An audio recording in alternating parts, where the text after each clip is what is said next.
Magandang araw po sa inyong lahat.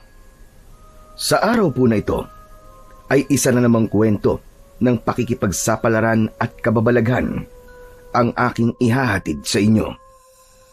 Ito ay kwento ng maglolong Emilio at Nitoy na nakatira sa sementeryo ng baryo Bartolome.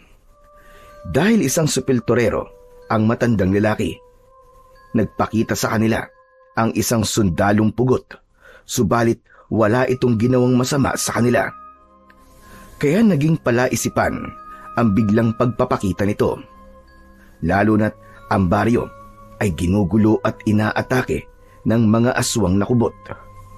Hindi inaasahan ng maglolo na makakatulong pala sa kanila ang sundalong pugot na kinatatakutan sa baryo.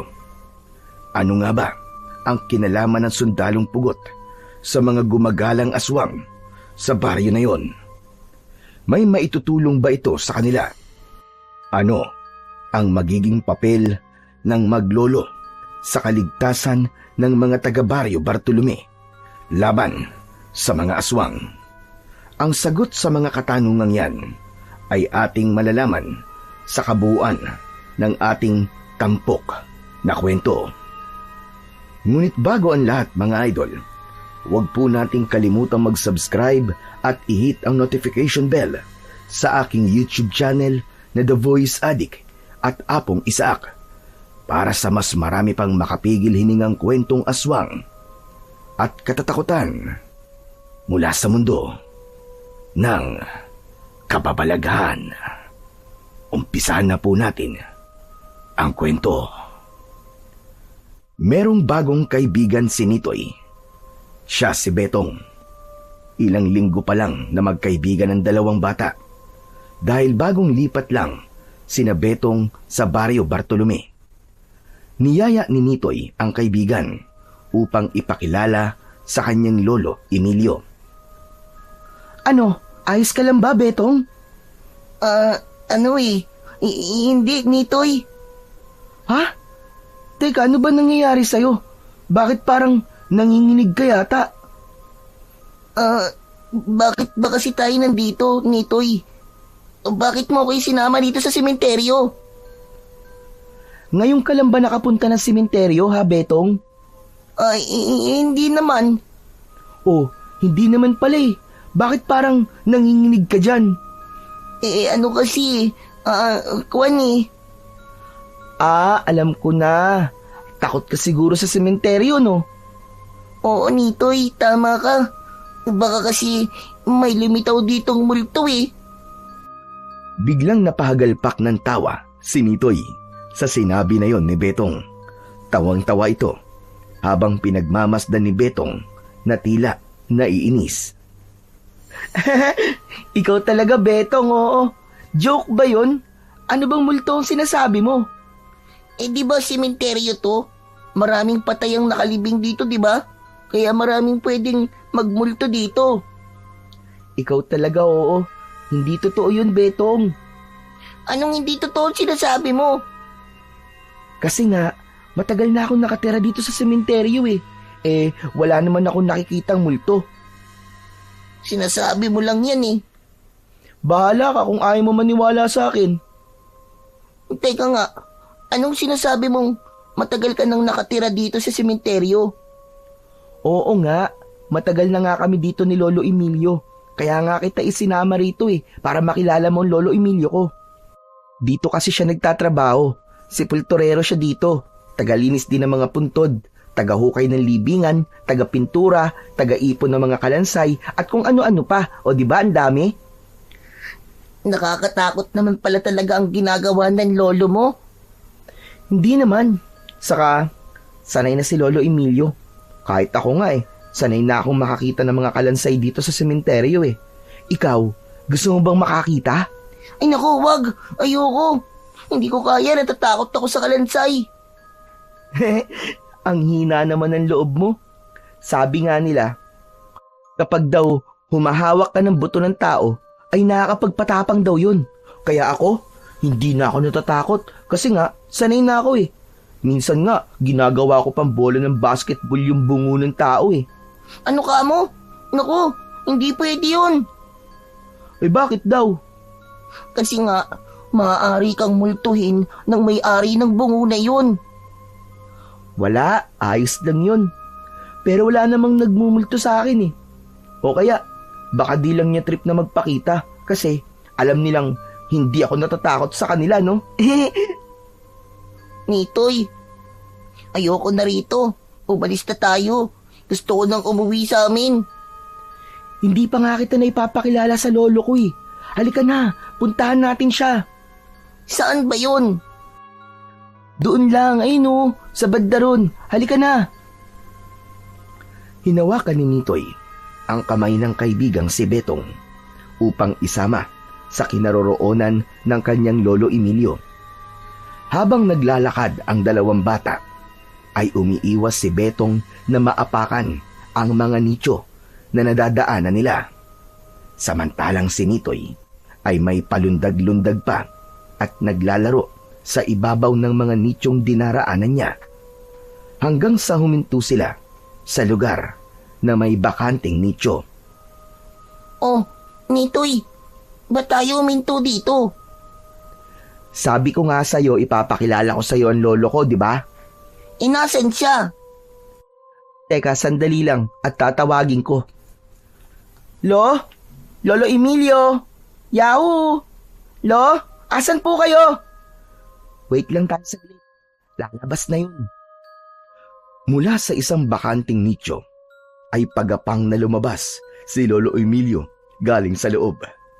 Nakita yun ni Betong na nanlaki ang mga mata at tumakbo papalayo na sumisigaw. Yay! Zombie! Zombie ang lolo mo! Hoy Betong! Saan ka pupunta? Ba't ka tumakbo? Hinabol ni Nitoy ang kaibigan at dahil sa pagmamadaling tumakbong papalayo ay nadapa ito dahil napasabit ang suot na tsinelas sa isang kahoy. Pambihira ka! Bakit ka naman tumakbo, Betong? May patay na nabuhay. Nakita ko. Lumabas sa nicho, nakakatakot. Humagalpak ng tawa si Nitoy sa sinabi ng bago niyang kaibigan na si Betong. Ano bang patay na nabuhay ang sinasabi mo? Ang lolo Emilio ko ang lumabas na yon. Ano ka ba? Hindi siya patay kundi buhay na buhay siya. Kapag nagpapahinga kasi, trip niya na matulog sa loob ng bakanting nicho. Ha? Sigurado ka ba? Lolo mo yun? Hindi ba zombie yun? Ito naman, buhay na buhay ang lolo ko, no? Mukha lang zombie. Hinawakan ni Nitoy ang kamay ng kaibigan at niyaya niyang lumapit sa kanyang lolo Emilio upang ipakilala. Ano bang nangyari, Apo? Bakit tumakbo ang kasama mo? Paano lolo? Natakot po sa inyo eh. Nako, bakit ka naman matatakot sa akin? Sa gwapo kong ito nakakatakot ba ang itsura ko? Pasensya na po kayo. Di ko po sinasadya na matakot. Kasi naman po bigla po kayong lumabas sa loob ng nicho Ah, yun ba? Nako, pasensya ka na rin, Utoy. Ugali ko na kasing magpahinga sa loob ng nicho Lo, siya nga po palang bago kong kaibigan, si Betong. Betong, siya naman ang lolo Emilio ko. Abay, mabuti pa. Doon na muna kayo sa bahay natin para naman makapagmeryenda na rin kayo. May bahay po kayo dito sa loob ng sementeryo? Oo, Betong. Di ba sabi ko nga, dito kami nakatira ng lolo ko matagal na? Walang nagawa si Betong, kundi ang sumunod na lamang. Isinama sila ng maglolo sa kanilang tirahan. Isang maliit na kwarto na nasa gilid ng sementeryo ang tirahan ng maglolo. Ang harapan ng kanilang bahay ay mga nicho na nagiging mesa na rin nila. Naghanda ng kapeng may gatas si Lolo Emilio para sa kanilang dalawa. Ipinatong yun sa ibabaw ng nicho na hanggang dibdib ang taas. Naroon na rin ang tinapay na monay at palamang peanut butter. Pero pinagmamasdan lang yun ni Betong na tila ba at tubiling kumuha ng tinapay at inumin ang kapeng may gatas na nakapatong sa ibabaw ng nicho. Napansin yun ni Lolo Emilio. Bakit iyo? May problema ba? Bakit hindi ka kumakain? Inumin mo ang kapeng may gatas. Lalamig yan. Betong, ayos lang yan. Sige na. Ganito talaga kami ni Lolo. Dito sa nicho kami kumakain. Ito ang mesa namin eh. Sige na, Betong. At huwag kang mag-alala. Nakapagpaalam na kami sa may-ari ng nicho na yan na gagamitin nating mesa ang puntod niya. Bagamat nag-aatubili pa rin si Betong, ay naglakas loob na siyang kumuha ng tinapay at uminom ng kape. Ayaw naman niya na masabihan siya ng maarte. Pero ang totoo ay nanginginig na talaga ang kanyang kamay at katawan ng mga pagkakataong yun. Subalit habang tumatagal, ay unti-unting nawala din yun. Nang matapos silang magmerienda, ay nagyaya ng umuwi si Betong. Kaya inihatid siya ni Nitoy papalabas ng sementeryo para hindi maligaw sa pasikot-sikot na daan. O ano, ayos ka lang ba, Betong? Kaya mo na bang umuwi? Oo, alam ko na ang papunta sa amin. Kung gusto mo maglaro tayo, pwede kang pumasyal dito anytime. Ha? Naku ano? Sige na nga, pupuntahan na lang kita sa inyo para hindi ka na natatakot. Ikaw talaga, oo. Basta, Nitoy, kinikilabutan talaga kasi ako dito sa sementeryo eh. Kasi nga, maraming patay dito eh. Alam mo, Betong, ang sabi ng lolo ko, hindi ka dapat matakot sa mga patay kasi wala na silang magagawa kasi nga patay na sila eh. Ang mas dapat daw katakutan ay ang buhay dahil sila maaaring gumawa ng masama at makapamerwisyo. Basta, Nitoy, natatakot pa rin ako kahit ano pa sabihin mo. O sige na, uuwi na ako ah. Okay, sige. Mag-iingat ka, Betong ah. Nag-appear pa ang dalawang bata bago tuluyang naghiwalay. Habang papalayo si Betong ay pinagmamasdan siya ni Nitoy. Nakangiti naman na napapailing na lamang si Nitoy sa kanyang bagong kaibigan. Nitoy, apo, saan mo ba nakilala ang bago mong kaibigan? Dyan lang po sa may labasan, Lolo. Kasi po may bata pong nambuli sa kanya tapos tinulungan ko po siya. Kaya naging kaibigan ko na po siya. Nakabalik na nun si Nitoy sa bahay na kanilang tinutuluyan ng kanyang lolo Emilio. Masyadong matatakotin ang kaibigan mong yon. Oo nga po, Lo eh.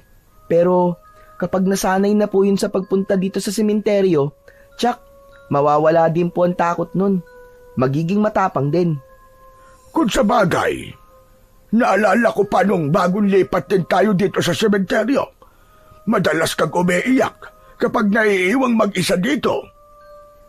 Ngayon po, hindi na po, Lolo. Kahit iwan niyo po ako rito mag-isa, kahit sa gabi pa, hindi na po ako matatakot. Abay, siyempre. Kaibigan mo na lahat ng nakalibing dito eh. Masarap nga po na kaibigan yung mga nakalibing dito, Lo eh. Kasi kahit anong gawin po natin, wala silang karekla-reklamo. Oo naman. Dahil kapag nakarinig ka ng reklamo, aba, ibang usapan na yon. Tsak, namulto na po yun. Kaya lang, Lolo Emilio, wala pa po akong nakikitang multo dito.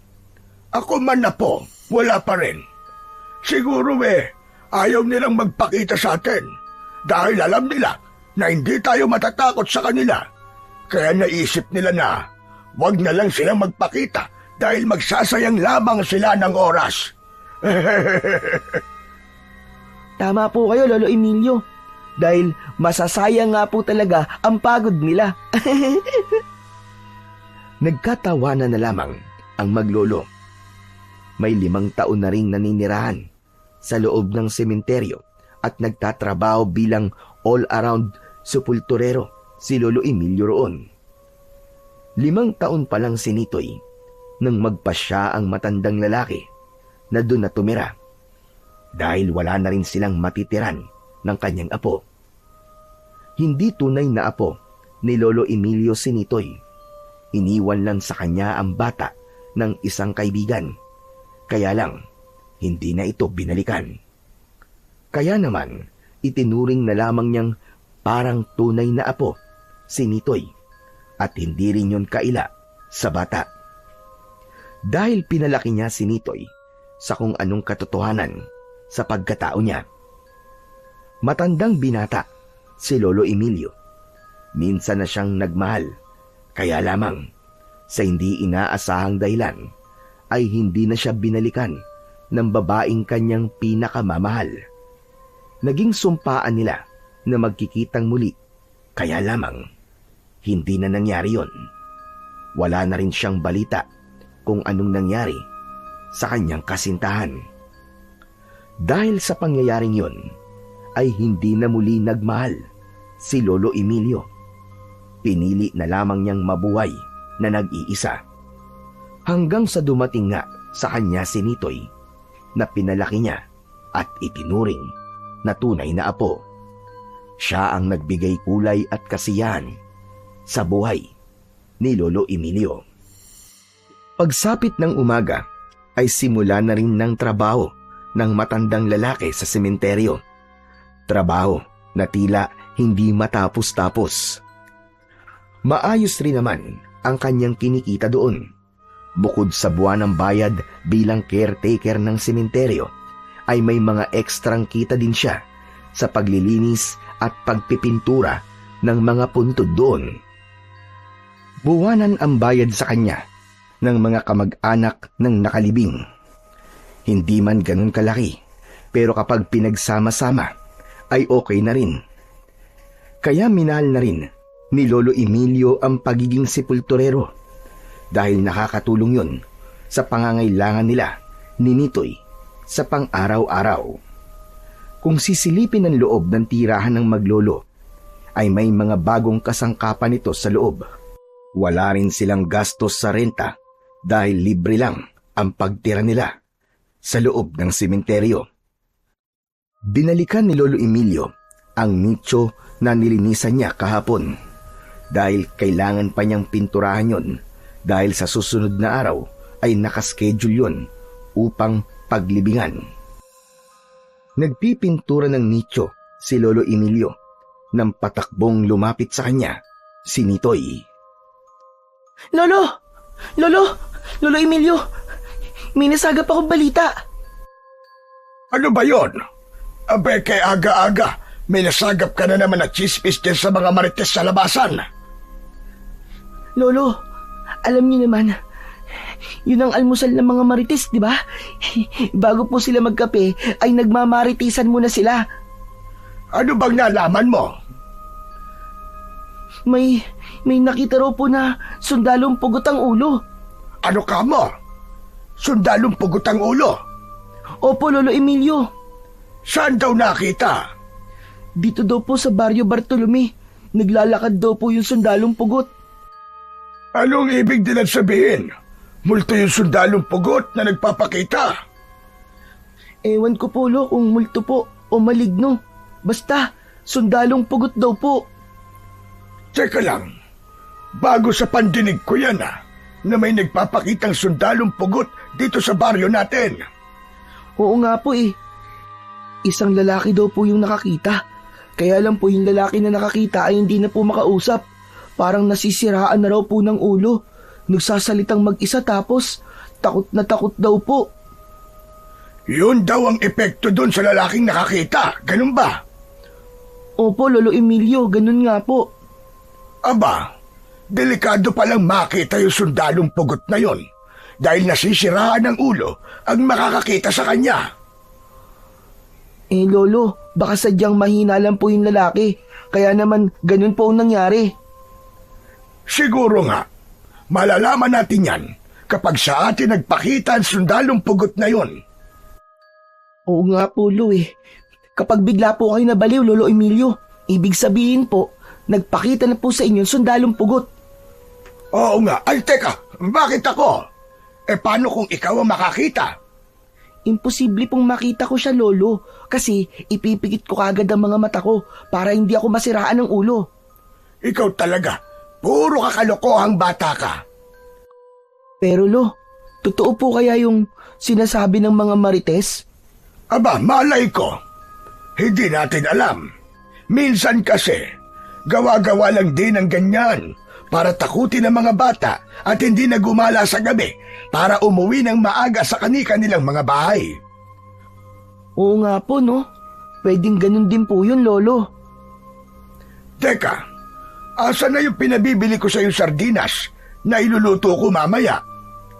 Nakaw, patay. Nakalimutan ko pong bumili, Lolo.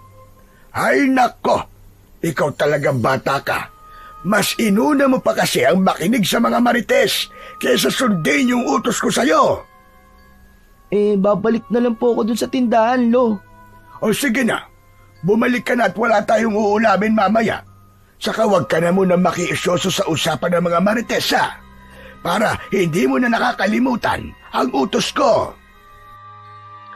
Kaya bumalik uli sa tindahan si Nitoy upang bumili ng sardinas na iluluto ng kanyang lolo sa kanilang pananghalian.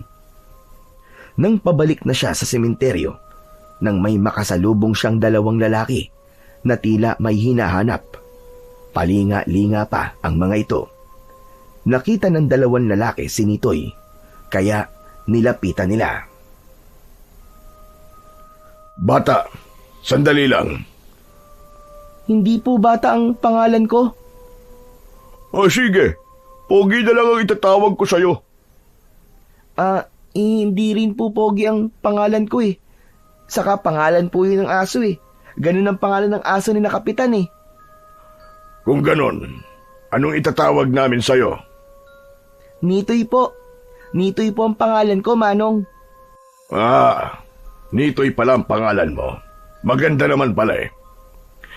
Kwan kasi Nitoy, may itatanong lang sana ako sa'yo. Ano po ba yon? Bilisan niyo na lang po kasi kailangan ko na pong umuwi. Hinihintay na po ako ng lolo ko. Baka kasi may alam kang pwedeng tiran dito sa lugar nyo. Naghahanap kasi kami ng matitiran itong kaibigan ko. May plano kasi kaming magtayo ng negosyo dito. Kaya lang, wala pa kaming matirhan eh.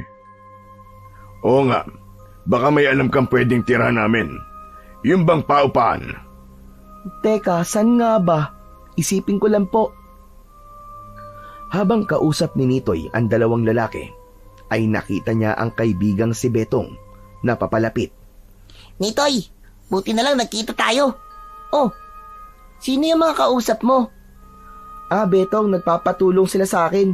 Naghahanap sila ng matitiran daw. Yun daw pwedeng upahan. May alam ka ba? Oo, may nakita akong bahay na may nakalagay na for rent eh.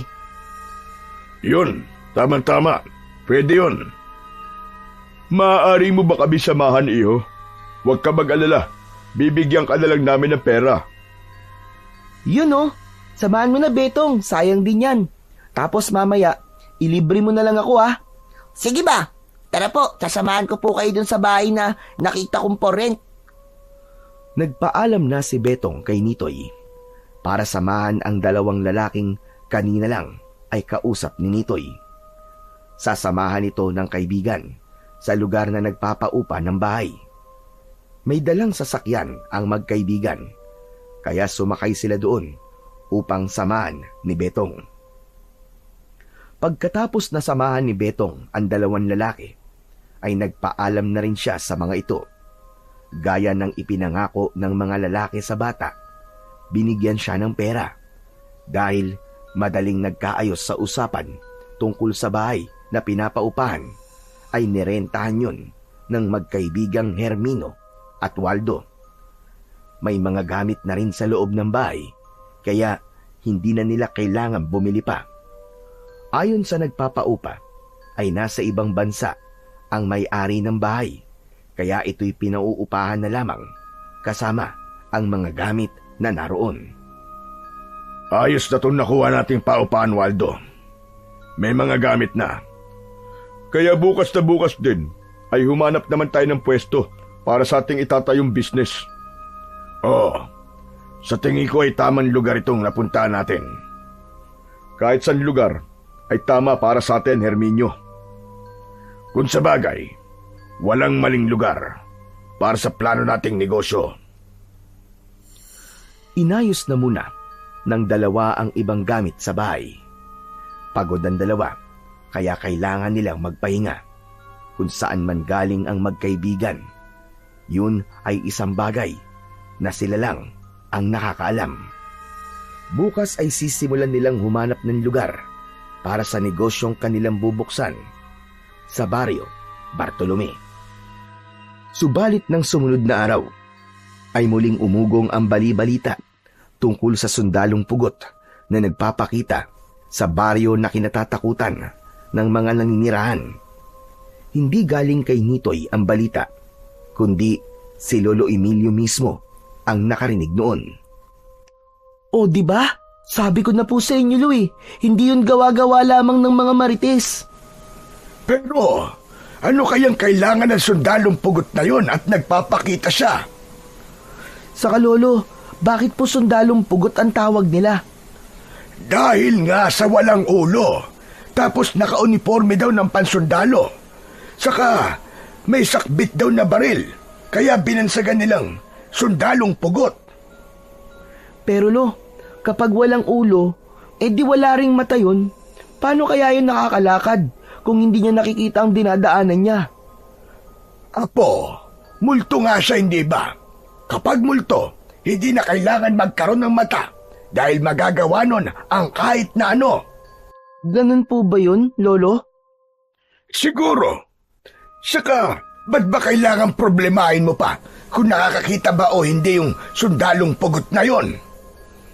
Kasi Lo, nagtataka lang po talaga ako Hayaan mo, kapag nakita ko siya, yun ang unang-una kong itatanong sa kanya kung paano siyang nakakakita. Lolo, hindi rin po yun sasagot. Paano mo na lamang hindi sasagot? Di ba Lo, wala nga pong ulo, di ibig sabihin wala rin pong bibig yun. Kaya paano po yun makakapagsalita? Aba, oo nga naman. Walang ulo, walang mata at walang bibig. Kaya wala rin tenga. Kaya hindi rin ako maririnig. Tama po kayo, Lo. Sisenyasan ko na lang siya. Lo, hindi rin po pwede kasi wala rin pong mata yun. Paano kayo makikita? Aba, oo nga pala. Nakalimutan ko. Ay, nako. Huwag na lang nga natin pag-usapan ang sundalong pugot na yan. Pinagtatalunan pa natin. Masyado siyang komplikado. Masakit sa ulo. Oo nga po Pero sana Lo, makita din natin siya. Di ba sabi nga, nababaliw daw ang makakakita? Para malaman po natin kung totoo nga. Sanay sa mga usapang katatakutan ang maglolo. Kaya lang, bago sa kanila ang tungkol sa sundalong pugot na napapabalitang nagpapakita sa baryo Bartolome. Samantala, gaya ng plano ng bagong salta sa baryo Bartolome, ay pagganap naman ng pwesto na gawing tindahan ang inatupag ni na Herminio at Waldo. Isang tindahan kung saan magtitinda sila ng karne. May pag-aangkatan sila na mababa lang ang presyo, kaya maibibenta rin nila ng nasa abot kayang halaga. Lalo na't may sasakyan naman sila na magagamit para sa pag-angkat ng kanilang paninda. Hindi sila nahirapan, kundi may nakita silang magiging pwesto. Sa lugar na yun nila sisimulan ang kanilang negosyo. Malapit lang din yun sa bahay na inuupahan ng magkaibigan. Ayos na rito, Waldo. Oo, ang mahalaga ay masisimulan na natin. Bukas na bukas din ay kukuha na tayo ng karneng ibibenta natin. Oo nga, at tsak napapatok ang ibibenta natin. Bukod sa abot kaya ang presyo, malamang magugustuhan nilang sariwang karne na ating ibibenta. Kaya ng araw na yon ay naging abala ang magkaibigan para ayusin at gawing presentable ang nakita nilang lugar para maging tindahan ng karne. Nagpagawa na rin kagad sila ng tarpaulin para sa pangalan ng tindahan. Gusto nila agad na masimulan yun dahil nanghihinayang sila sa bawat araw na lilipas. Ating gabi na noon, tahimik ang lugar ng sementeryo na kung saan nakatira ang maglolong Emilio at Nitoy. Maaga silang natulog dahil napagod ang matandang lalaki sa maghapong pagtatrabaho bilang sepulturero. Samantalang si Nitoy ay napagod naman sa paglalaro at kakagala. Maraming nainom na tubig si Nitoy bago matulog. Kaya ang naging resulta nun ay nakaramdam siya ng tawag ng kalikasan sa gitna ng tulog. Nagising siya para magbawas habang nahihimbing ang kanyang lolo Emilio. Parang sasabog ang kanyang pantog sa dami ng naipong ihi na dapat niyang ilabas. Buti na nga lang at nagising siya. Hindi niya napanaginipan na nagbabawas siya sa panaginip.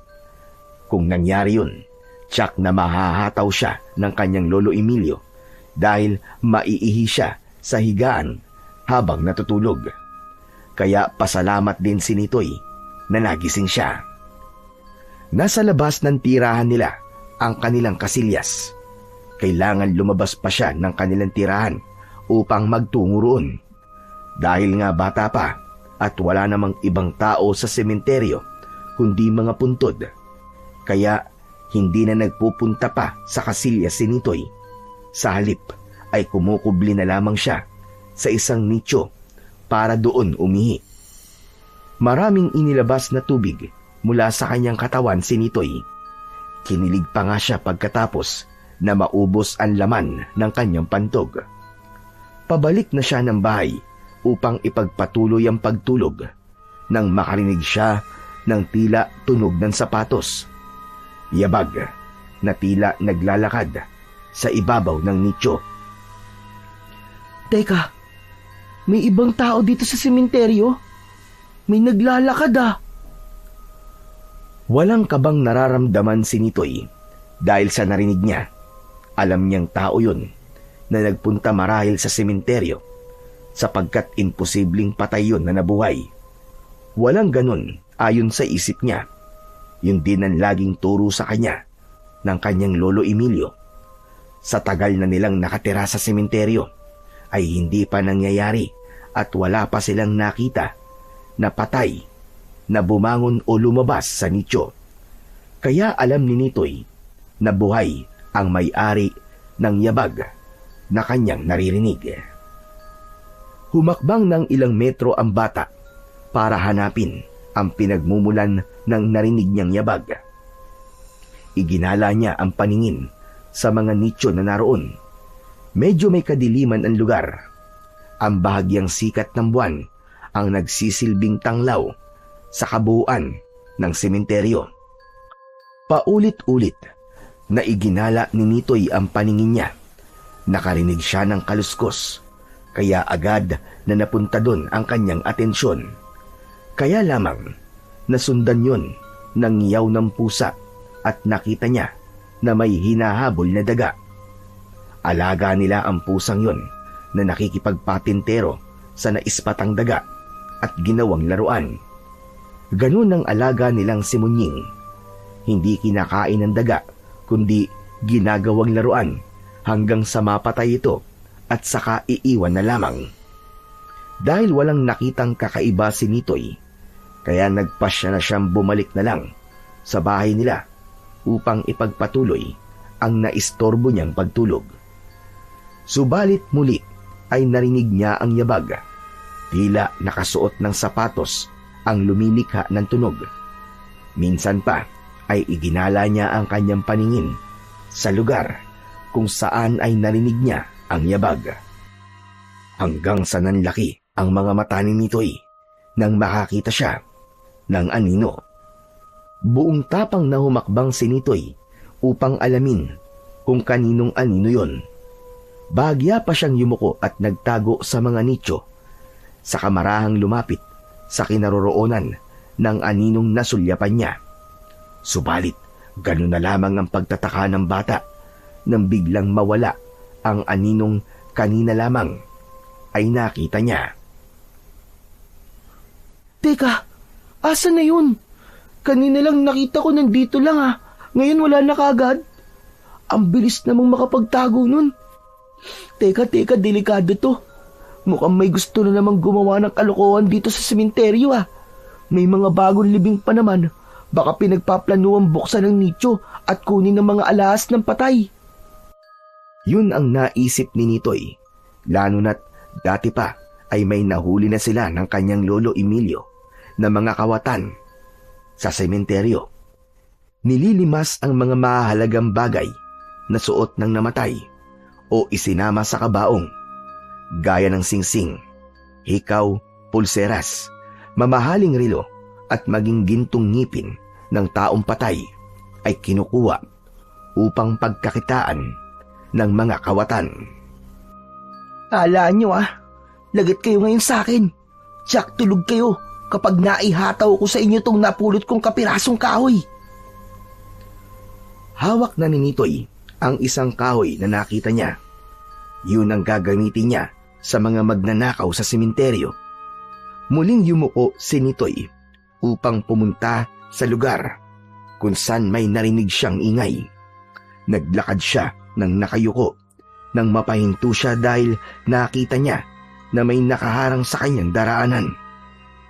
Sapagkat nakayuko, kaya ang paningin ay nakatuon sa lupa.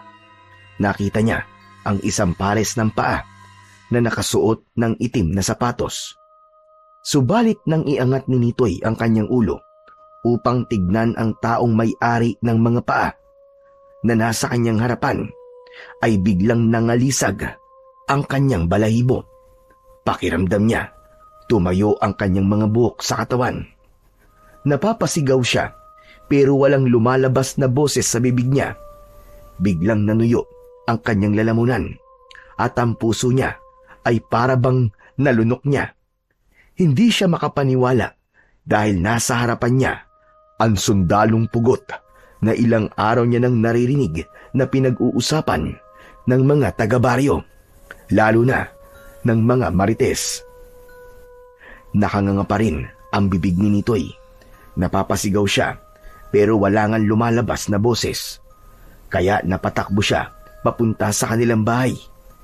Hindi maubos maisip ni Nitoy kung paano niya tinalon ang mga nicho na kanyang dinaanan para makarating kagad sa kanilang bahay. Pagkapasok ng pinto ay pabagsak niyang isinara yun. Dahil sa malakas na ingay ng pinto ay nagising ang kanyang lolo Emilio na nagtataka. Nitoy Apo, ano ba nangyayari sa'yo? Para kang nakakita ng multo ah. Lo, tama po kayo. May multo nga po. Nakita ko siya, Lo. Nakita ko siya, kitang-kita ko po. Teka nga, ano bang multo sinasabi mo? Totoo po yun, Lo. Nakakita po talaga ako ng multo, Lo. Kitang-kita ko po. Just kang bata ka.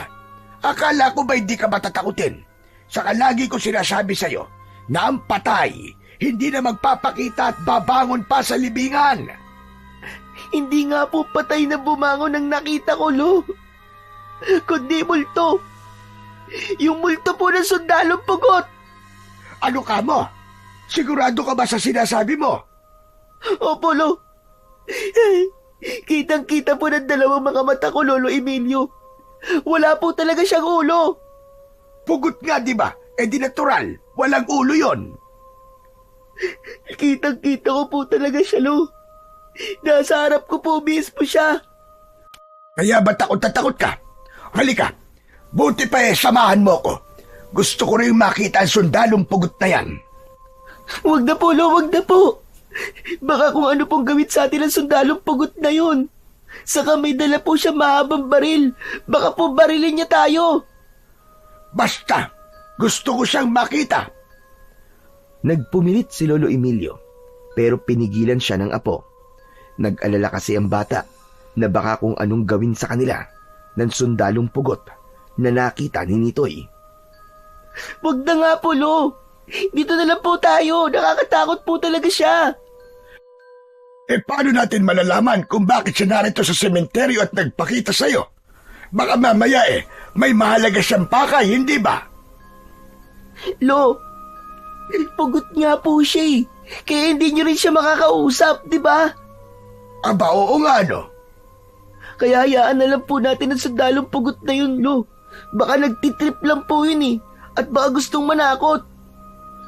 Hindi na nagpumilit pan lumabas si Lolo Emilio dahil nga sa pagbabawal ng apo, kundi na malagi na lamang sila sa bahay. Hindi na rin sila nakatulog pa, kundi inabot na sila ng umaga sa loob ng kanilang bahay. Pero tahimik sila at hindi nag-uusap hanggang basagin ni Lolo Emilio ang kanilang katahimikan. Nitoy, apo, ayos ka lang ba? Hindi sumagot si Nitoy, pero nakatingin ito sa kanyang Lolo Emilio. Naku po, ito na nga sinasabi ko. Mukhang totoo yata yung balita. Nitoy, apo, ayos ka lang ba? Mukhang tumalab sa'yo yung sabi-sabi na nawawala sa sarili o kaya hindi na nakakapagsalita. At sino mang makakakita sa sundalong pugot? Lo, ano ba? Ayos lang po ako. Hindi pa nasisira ang ulo ko, no? Nakakapagsalita pa po ako. Buti naman kung ganon. Bigla kasi ako kinabahan sa'yo dahil ang tahimik mo. Nasa tamang pag-iisip pa po ako, Lo. Kung ganon pala fake news yung bali-balita. Hindi totoong nasisira ang ulo ng sino mang makakakita sa sundalong pugot. Kaya nga po nagpapasalamat ako, Lo Kasi hindi po tumalab sa akin yun. Ibig bang sabihin, kakaiba ka, apo? Baka talaga lang pong mahina yung nakakita ng sundalong pugot. Kaya masyado silang naapektuhan at di na nakapagsalita. Pero sa akin po, ayos na ayos lang po talaga ako. Pero bakit nga kaya nagpakita ang sundalong pugot na yun sa'yo? Saan ba siya galing? At anong dahilan ng pagpapakita niya dito sa ating baryo? Yun ang tanong sa isipan ni Lolo Emilio. Ang pagpapakita na yon ng sundalong pugot sa sementeryo ay nasundan pa sa iba't ibang lugar sa baryo. Para bang nagiging gala ang sundalong pugot. Kung saan-saan ito nagpupunta na tila ba may mahalagang misyon sa baryo Bartolome. Kaya nang sumunod na pagkikita ng dalawang bata na sina Nitoy at Betong ay kanilang napag-usapan ang tungkol sa sundalong pugot. Ibinida pa yun ni Nitoy sa kanyang kaibigan. Akala mo naman, matatakot mo ako sa kwento mo. Betong, ano bang tinatakot ang sinasabi mo? Totoo yun. Nakita kong talaga at nakaharap ko ang sundalong pugot. Sa harap ko mismo. We, hindi nga. Oo nga, sabi, kulit naman ito. Ba't naman ako magsisinungaling? Wala naman ako mapapala. Anong ginawa sa'yo ng sundalong pugot? Wala. Kasi napatakbo rin ako sa pagkakagulat ko Akala ko ba hindi ka duwag? Ba't natakot ka sa sundalong pugot na yun? Kasi naman nakakatakot din kasi siya, no? Dahil nga walang ulo. Oo nga, nakakatakot nga yun. Yung multong may ulo nga nakakatakot na di lalo na yung multong walang ulo. Oo naman, sinabi mo pa. Pero parang palabas pala sa TV yun, ano? Oo nga, Betong Pero hindi palabas sa TV yung nangyayari dito sa atin. Kundi, totoong may gumagalang sundalong pugot. Di kaya katulad din ng palabas sa TV, yung dahilan bakit pagala-gala ang sundalong pugot, Nitoy? Ano naman dahilan yung sinasabi mo, Betong? Ano pa ba? Di hinahanap niya yung kanyang nawawalang ulo. Oo nga, no.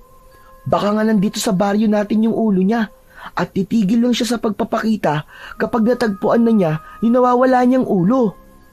Pwedeng ganun na nga, Nitoy.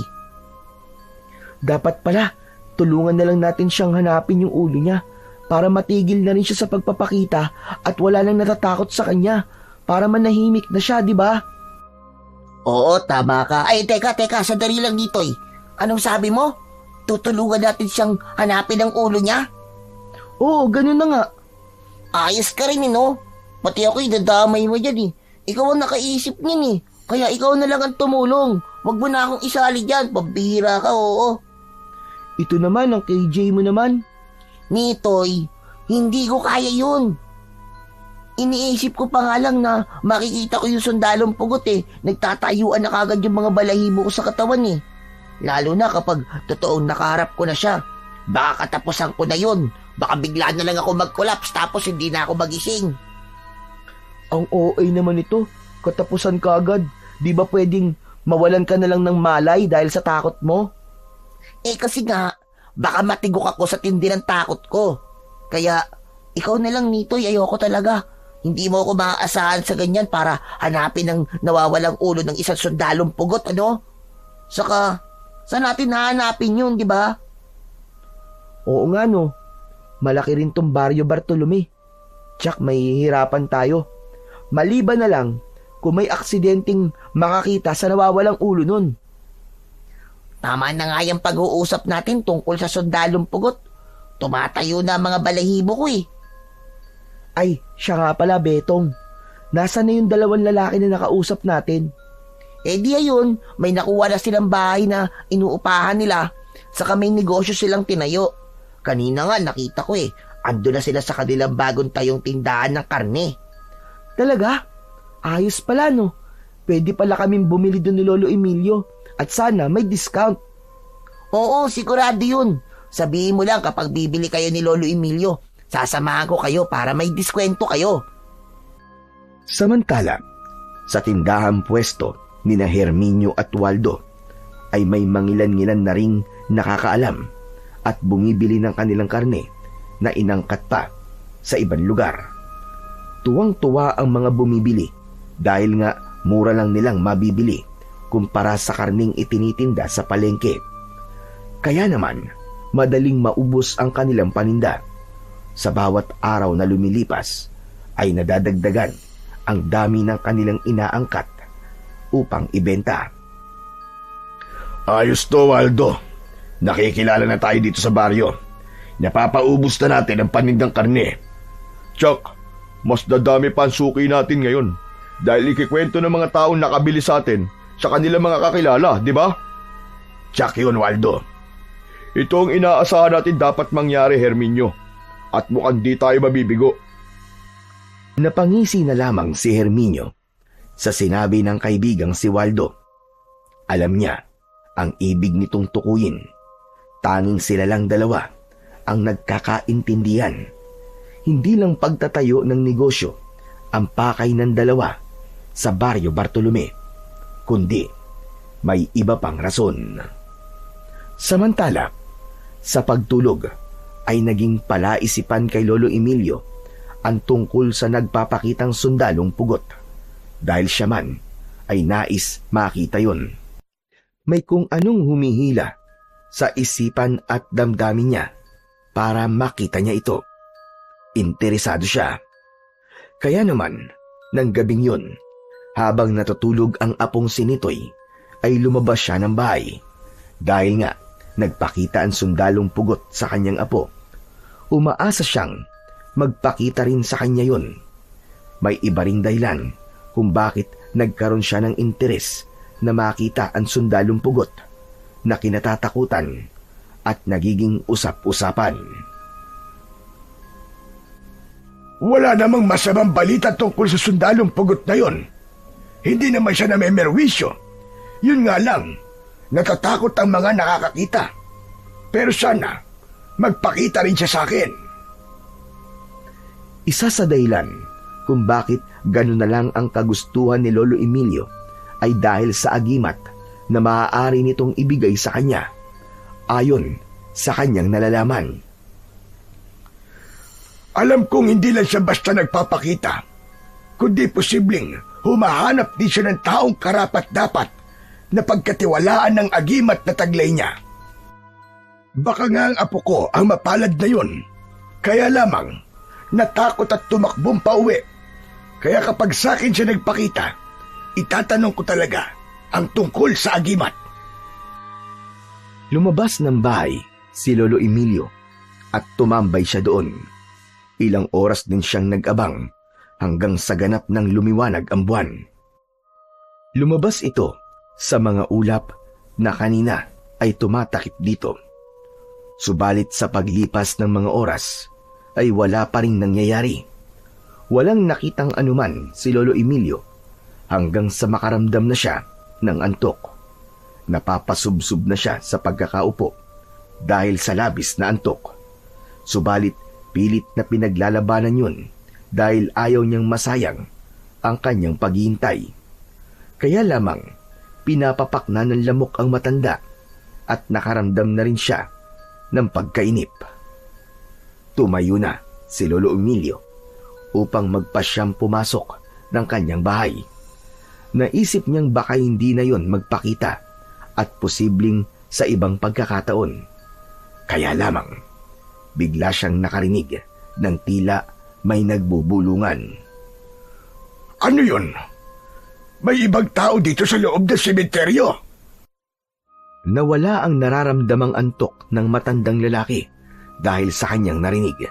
Pero sa isip niya ay imposibleng yun ang sundalong pugot na hinihintay niya. Kaya hinagilap ni Lolo Emilio ang isang tubong bakal na sadyang nakalagay malapit sa pinto ng kanyang bahay. Nakahanda lagi yun para sa ganong pagkakataon. Pagkakuha sa tubong bakal ay nakiramdam ang matandang lalaki. Muling hinintay na marinig niya ang kaninang tila bulungan ng 2 tao na naroon sa sementeryo.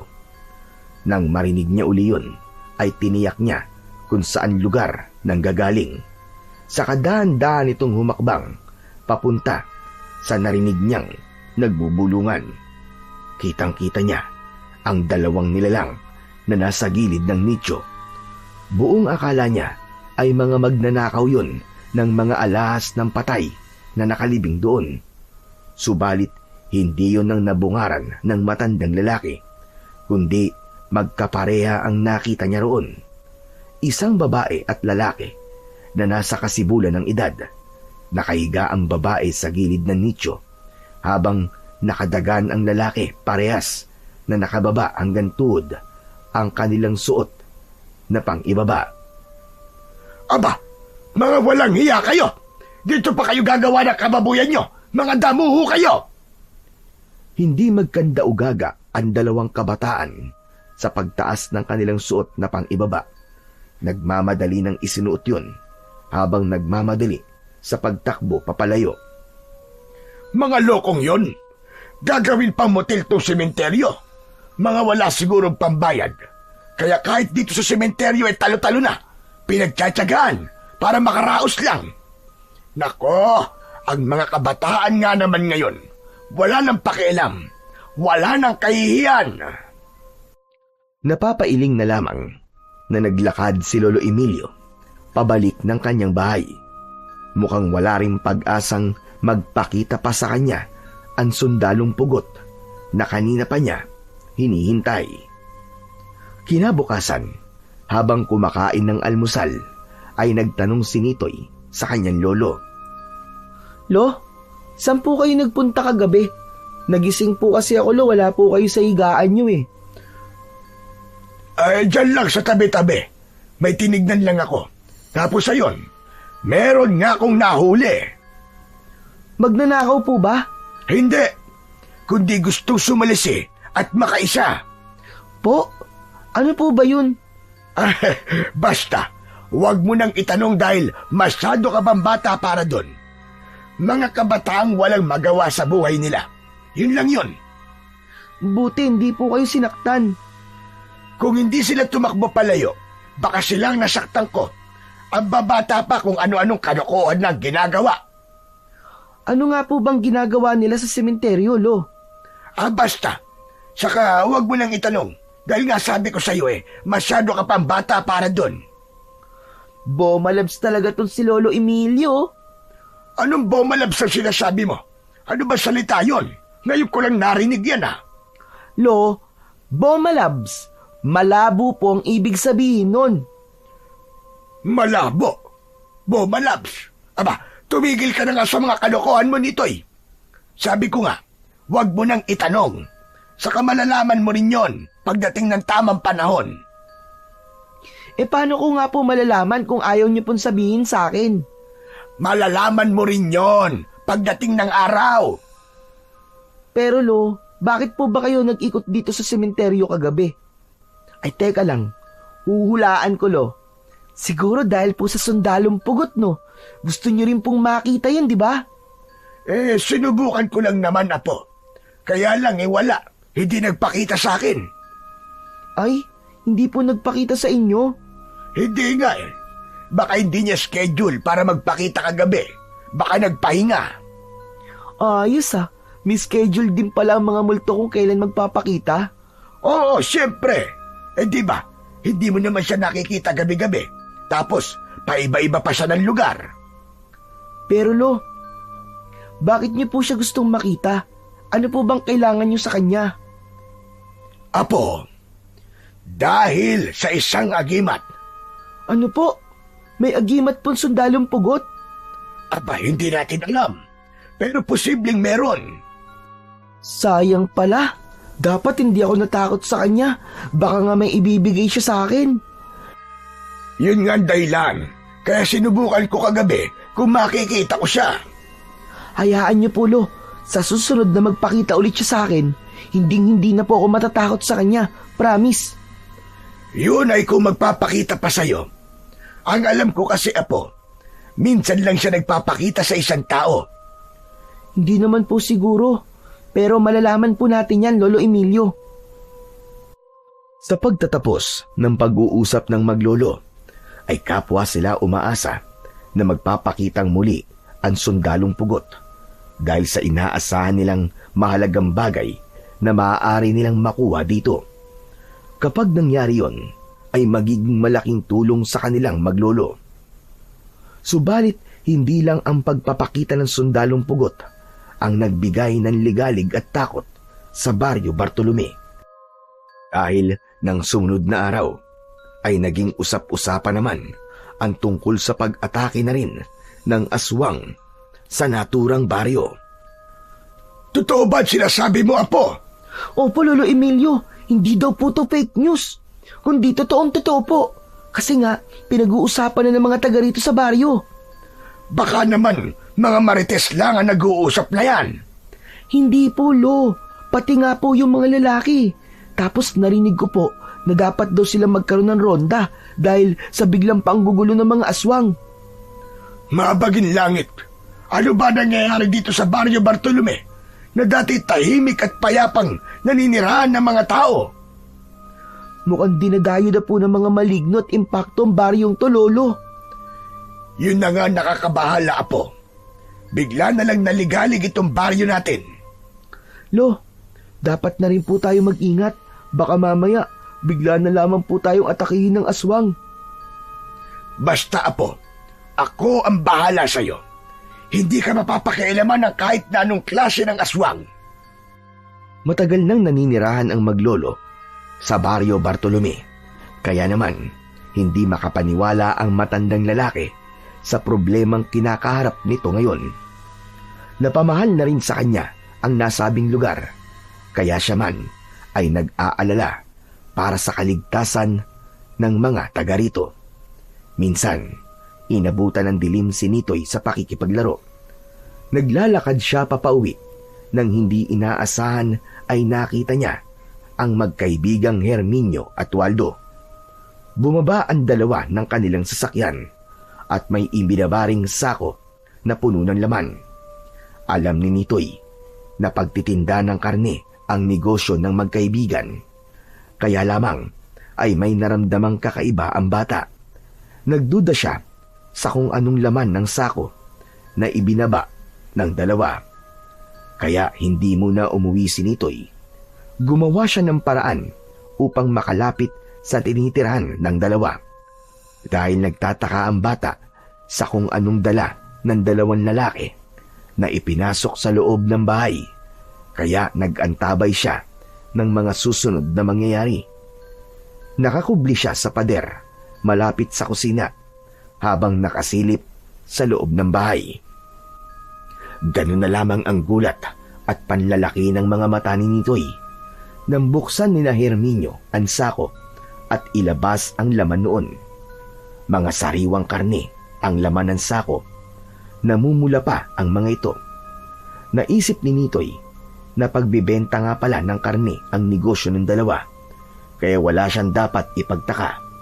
Kaya lamang, hindi siya makapaniwala sa sunod na ginawa ni na Herminio at Waldo dahil nilantakan ng dalawang lalaki ang sariwang karne na nasa kanilang harapan.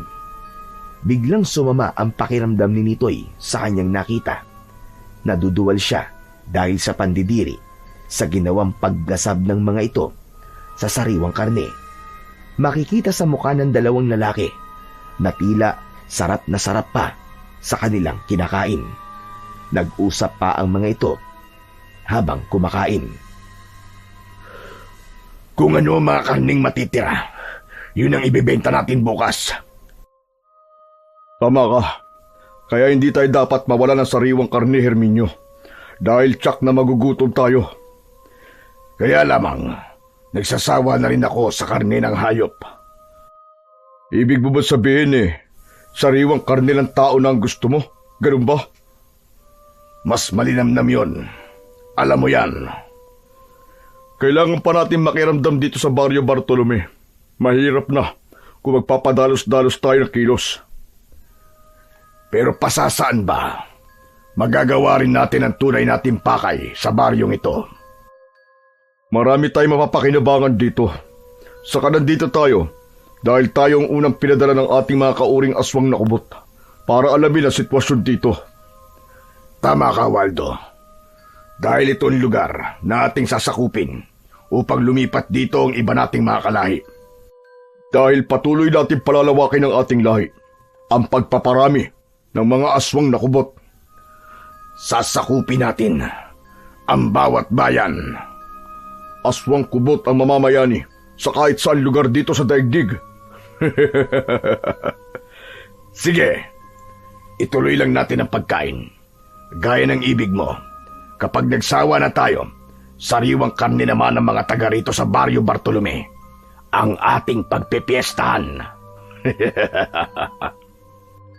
Dinig na dinig ni Nitoy ang naging pag-uusap na yon ni na Herminio at Waldo. Nakaramdam ng takot ang bata dahil nga mga aswang pala ang dalawang lalaki na nangungupahan sa kanilang baryo. Nagpasya si Nitoy na umalis na para umuwi. Hindi na kaya ng kanyang sikmura ang nakikita.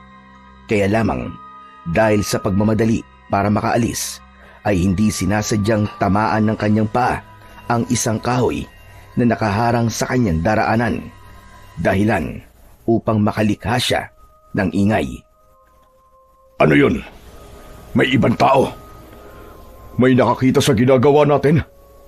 Hindi ito maaari. Kailangan natin malaman kung sino yun. Bago pa lumabas ang dalawang lalaki upang tignan ang dahilan ng ingay, ay nakagawa na ng paraan si Nitoy. Lumikha siya ng tunog ng isang pusa. Kopyang-kopya naman niya ang huni nito. Pusa lang pala. Akala ko kung sino na. Baka naaamoy niya itong nilalantakan natin, Herminio. Siguro nga. Busog na ako. Ayos na ang sikmura ko. Itatabi ko na lang ito na tira natin pagkain para pandagdag sa ibibenta natin bukas. Samantala, sa pinagkukublihan naman ni Nitoy ay nakahinga siya ng maluwag nang hindi na lumabas ang dalawang lalaki. Kaya naman, mas naging maingat na siya upang makaalis sa lugar na yon at makauwi na. Nang makauwi na si Nitoy, ay kumakabog pa rin ang kanyang dibdib. Sa kabang nararamdaman, nakita siya ng kanyang lolo na nasa mukha ang pag-aalala. Subalit umaliwalas ang itsura ng matandang lalaki nang dumating siya. Saan ka ba galing na bata ka? Akala ko kung napano ka na. May dinaanan lang po ako, Lolo. Saan ka ba nakarating? Dyan lang po. Kaya lang po, Lo. Meron po akong nakita. Hayan ka na naman eh. Huwag mo sabihing nagpakita ulit sa'yo yung sundalong pugot. Hindi po nagmumultong sundalo ang nakita ko, Lo. Kundi aswang po. Aba, ngayon naman ay aswang. Pero nasaan yung tao pa po sila? Hindi ba po sila aswang, Lo? Teka, paano mo nalaman na aswang yung taong nakita mo? Lo, lumalantak po sila ng sariwang karne. Ang tatakaw nga po nila, kadiri po sila. Totoo ba yan sinasabi mong bata ka? Opo, Lo, totoo po. Kitang-kita po ng dalawang mga mata ko. Teka, ibig bang sabihin may kinalaman sila sa napapabalitang pag-atake ng mga aswang dito sa ating baryo? Siguro nga po, Lo. Narinig ko pong pinag-uusapan nila na sila ay mga aswang kubot. Ang nais nila ay sakupin daw po tong lugar natin. Parang kakaiba yung sinasabi mong yan, Apo Pero Lo, maliwanag po ang mga narinig ko. Kaya hindi po ligtas sa mga taga rito sa baryo Bartolome, Lo. Gustong sakupin ng mga aswang na yun ng baryo. Kaya narito po ang dalawang lalaking yun dahil sa kanila pong misyon. Dalawang lalaki? Opo, yung nakausap po namin ni Betong. Yung nagbebenta po ng karne. Anak nang, kaya pala nandito sila sa lugar natin. Hindi para magnegosyo, kundi may iba silang gagawin. Ganun na nga po, Lo. Paraan lang nila yung pagninegosyo nila. Pero iba talaga ang pakay nila dito sa baryo Bartolome. Paano kaya natin mapipigilan ang mga damuhong yon? Lo, ipaalam na lang po muna natin kay Kapitan. Hindi pwede. Saka, baka hindi tayo paniwalaan, Apo. Lo, paano po yan? Ano pong gagawin natin? Hahayaan na lang po ba natin sila? Baka naman po mapahamak ang mga kababaryo natin. Dahil sa mga sinabi ni Nitoy sa kanyang lolo, ay nabahala ng lubos ang matanda. Malaking problema pala ang dala ng mga dayo sa kanilang lugar. Muli ay naisip niya ang sundalong pugot na nagpapakita. Baka nga may agimat itong maaaring ibigay kapag nakita niya. Makakatulong yun para sa problemang hinaharap ng baryo. Nang sumunod na araw, ay nagkasalubong sa daan sina Betong at Nitoy. Masayang nagkumustahan ang dalawang bata dahil ilang araw na rin silang hindi nakapaglaro. Uy, Betong! Saan ang punta mo? Doon, sa pwesto ni na Mang Herminio at Mang Waldo, yung nagtitinda ng karne. Ha? Naku, huwag ka nang pumunta doon, Betong! Bakit naman? Inuutusan ako ng nanay ko para bumili ng karne. Kapag sa kanila kasi bumibili, may dagdag.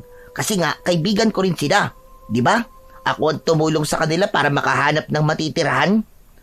Oo nga, pero sa iba ka nalang bumili. Huwag doon, maniwala ka.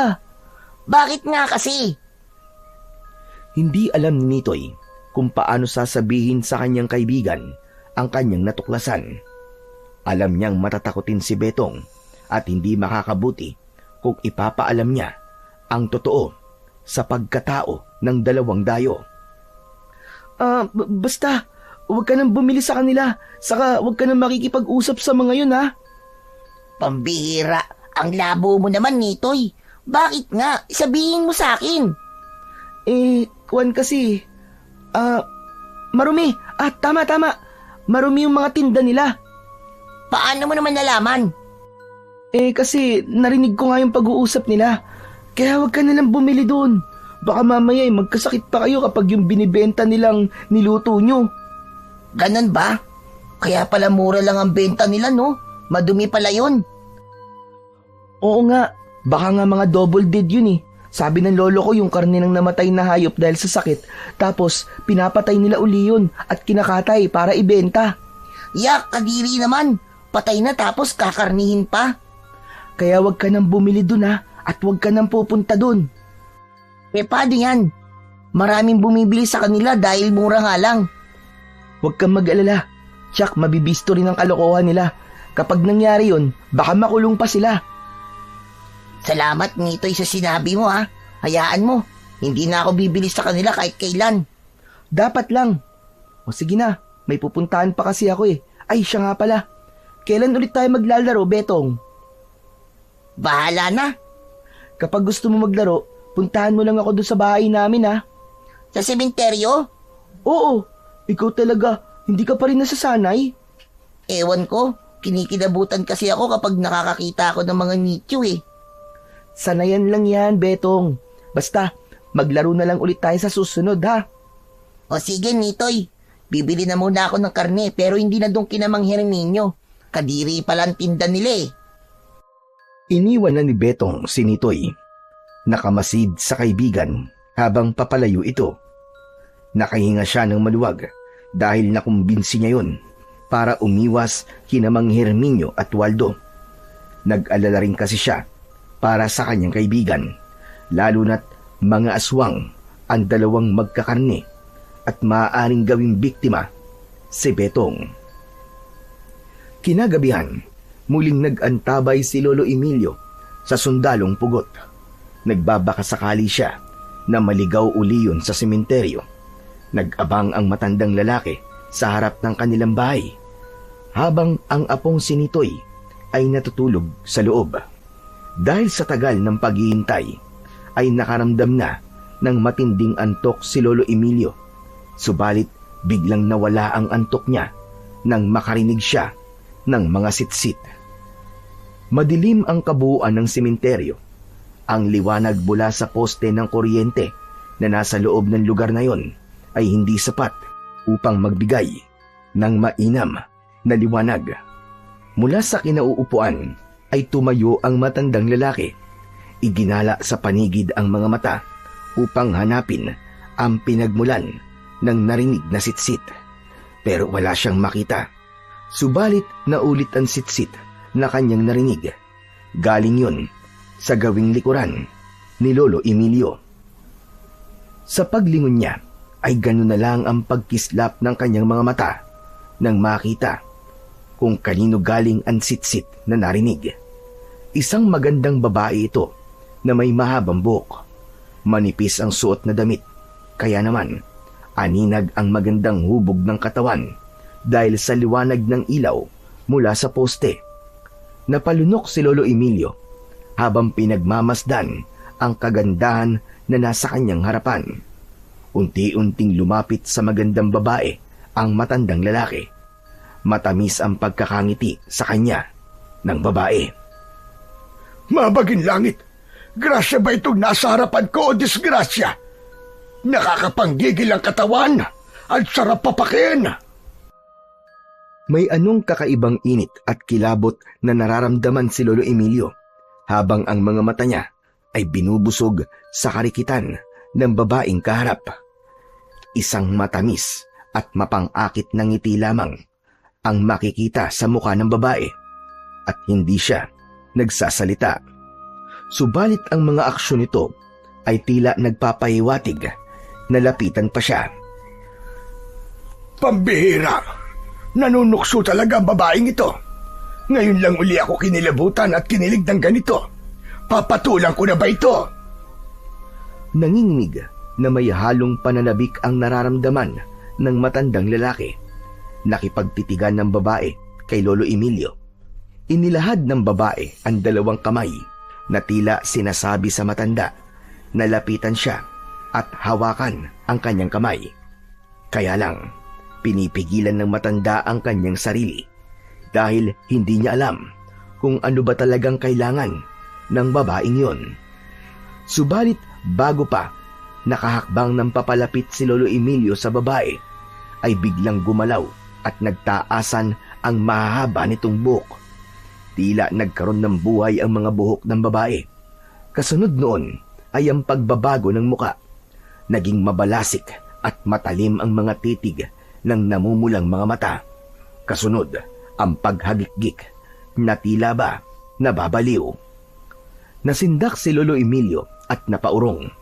Sa pag-urong ay nasalabid ang paa sa nakahambalang nakahoy, kaya natumba itong paupo. Bumagsak ang puwitan nito sa lupa.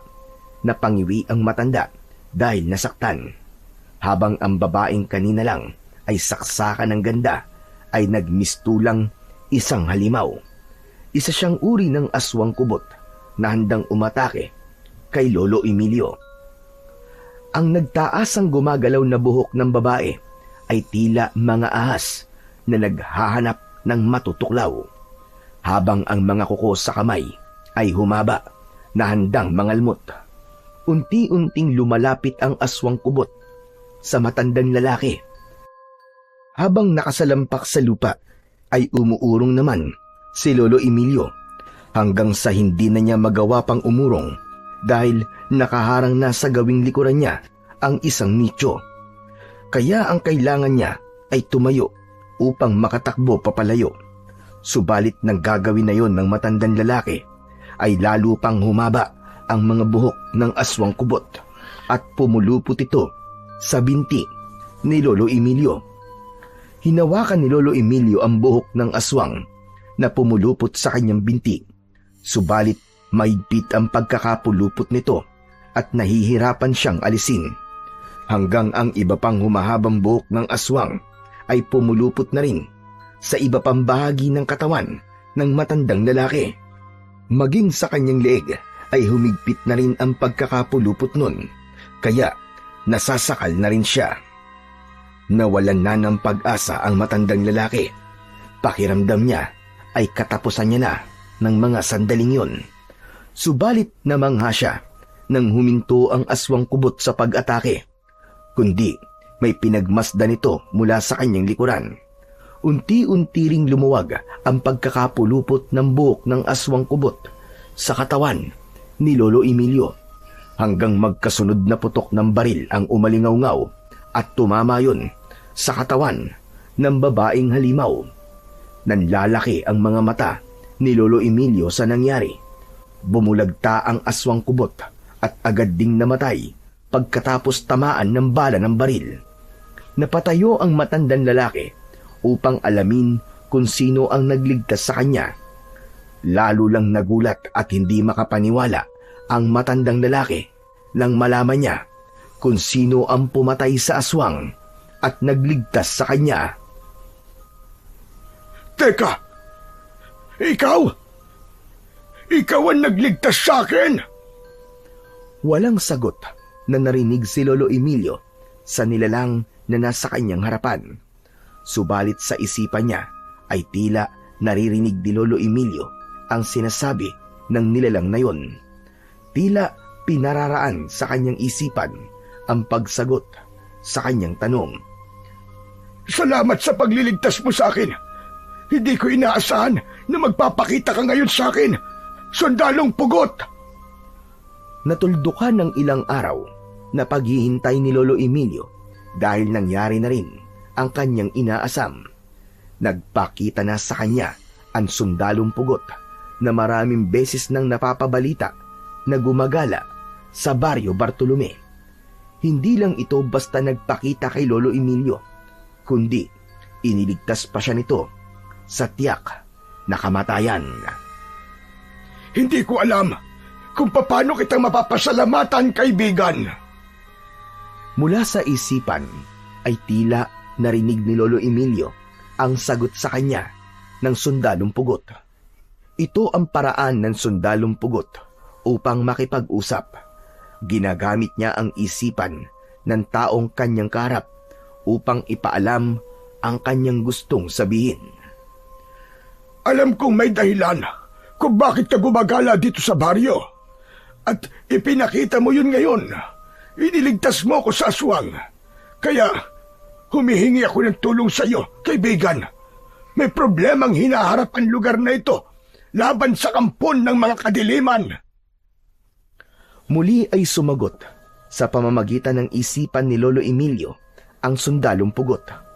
Ayon dito ay wala silang dapat ipag-alala dahil handa siyang tumulong.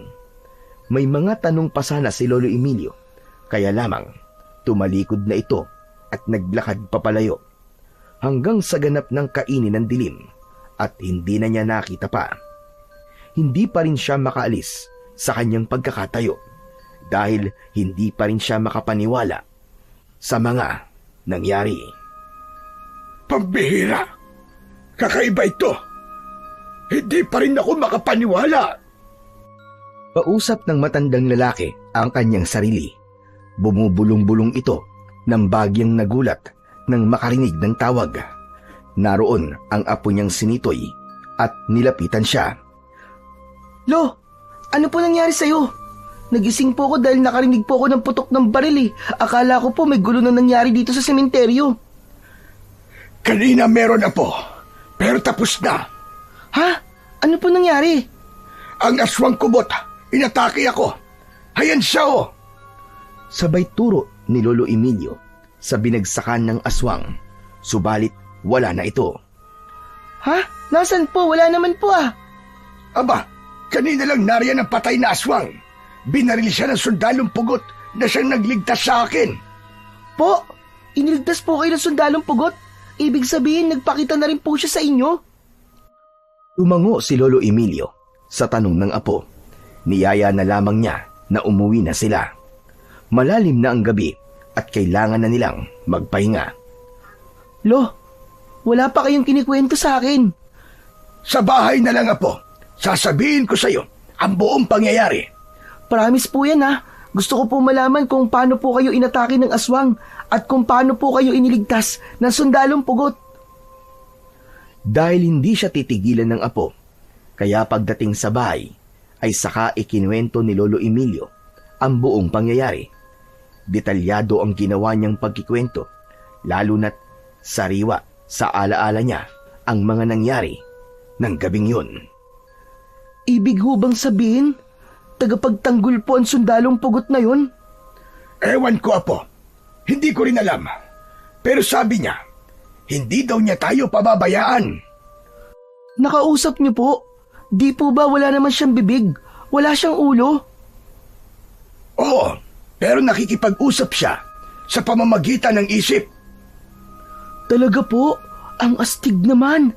Pero ba't nung makita ko po siya hindi naman niya po ginawa yun? Ah, alam ko na. Siguro dahil natakot ako sa kanya. Pero kapag nagpakita uli siya, alam ko na ang gagawin ko. Kaya tama ako, apo. May rason ang pagpapakita ng sundalong pugot na yon. May mahalagang misyon siya dito sa ating baryo. Siguro, kalaban siya ng mga kampo ng kadiliman, Lo. Gaya ng mga aswang na gumagala dito sa baryo natin. Kaya posibleng galit din siya doon sa dalawang nagkakarne. Dahil mga aswang din yun. Mga nagpapanggap na mababait pero may masama palang plano dito sa baryo natin. Malalaman natin yan na po. Malalaman din natin.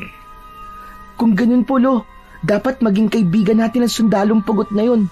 Kasi po, kailangan kong ipaalam sa kanya yung tungkol sa plano ng mga aswang na kubot. Apo, hindi nga natin kilala kung sino ang sundalong pugot na yun at kung saan natin makikita. Kasi nga, basta na lamang siyang sumusulpot.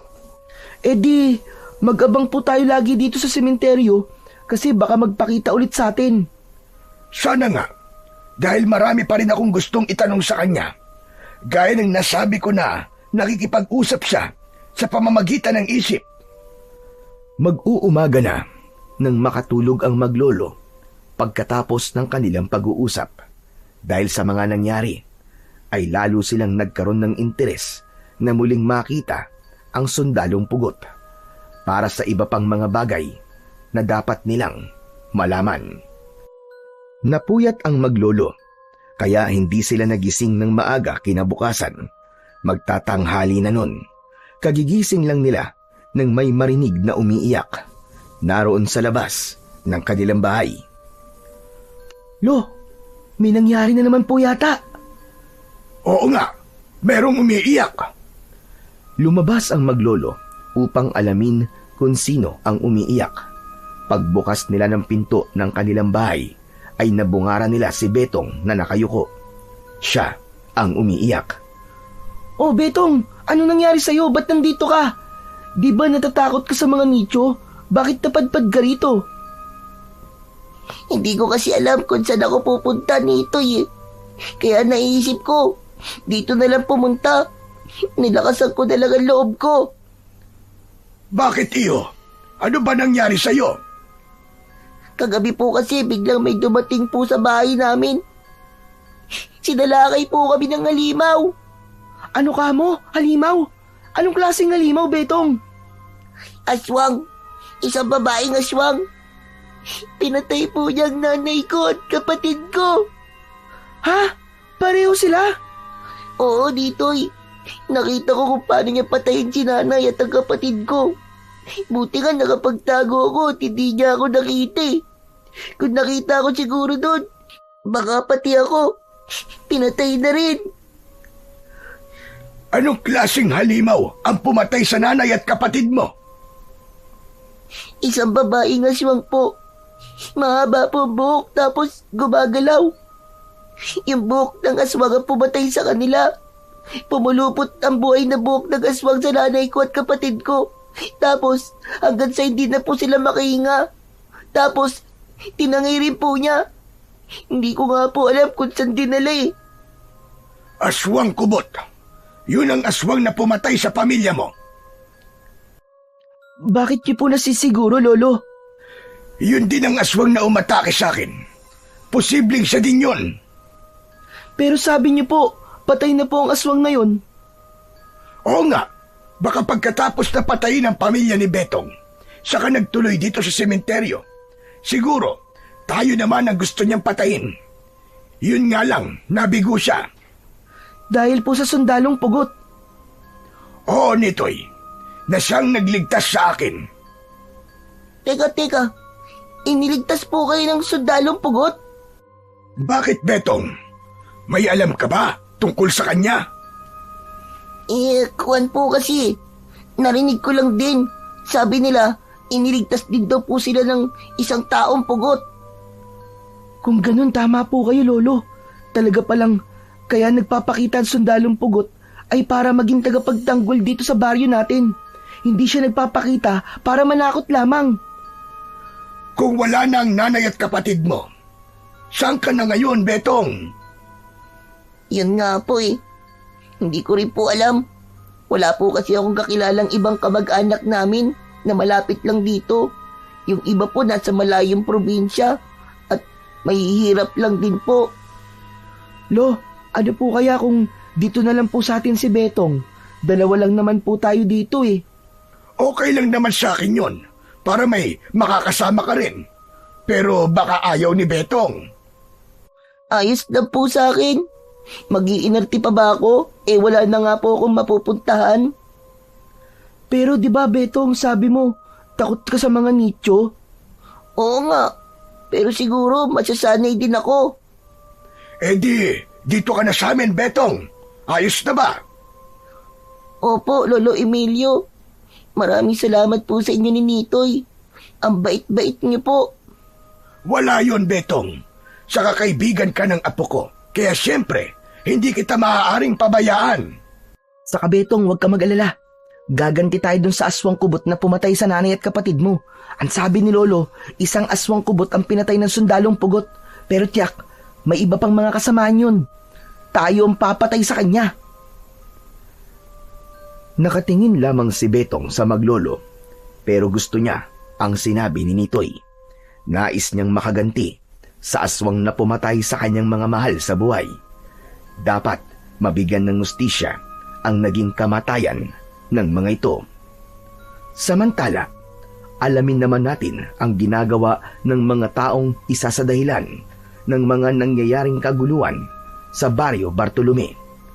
Kanina pa hindi mapakali ang magkaibigan, balisa at tila nahihirapan sa kanilang mga nararamdaman. Hindi ko na kaya to, Waldo. Nanunuyo ang lalamunan ko. Ako man, Arminio. Uhaw na rin ako. At kakaibang gutom na nararamdaman ko ngayon. Manghihina tayo kapag di tayo gumawa ng paraan. Hindi na sapat ang pagkain ng sariwang karne ng hayop. Nagsasawa na rin ako, Herminio. Hindi lang ikaw, Waldo. Ako rin naman. Anong gagawin natin? Kung pipigilan pa natin ang ating mga sarili, hindi na yun makakabuti sa atin.